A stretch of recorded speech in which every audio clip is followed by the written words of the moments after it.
Gandang gabi po, kakain na po ang anak ko ng hapunan.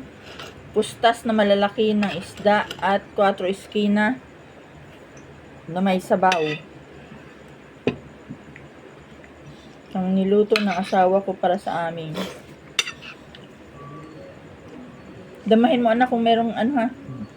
Tinik ano. Tingnan mo anak.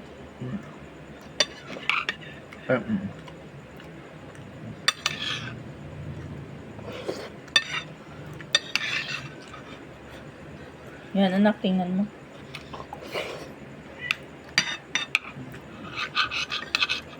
Tingnan mo anak kung may tinik ha. Damahin mo, huwag kang magsip-sip-sip-sip dyan ng hangin. Damahin mo kung merong tinik yan.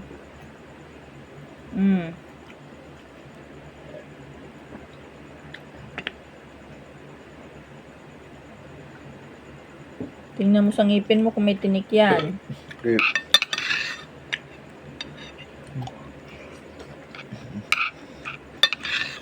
Parang ito yung karni. Kumain ka na, Daddy? Oo.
Gandaan, baka nakuha mo na yung tinik dyan.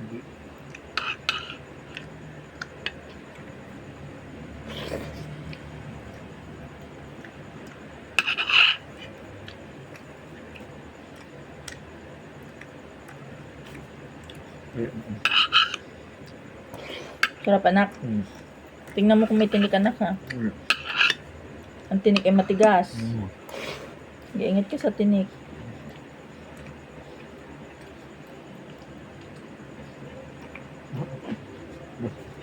Tingnan mo. Kaya lang sila kung wala.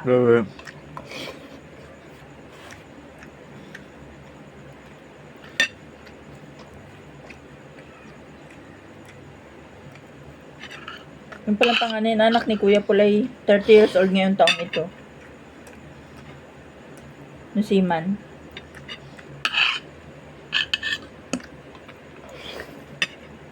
Ano? 30 years old ngayon taong ito. Siman? Kaya ko dala. Na ito naman sa Pilipinas. Hindi naman yun. Eh, gapakasal pa muna yun ngayong taong ito. Okay na. Ano? Hindi mamaya. Tinik na anak, tinik. Okay, salamat po. God bless all.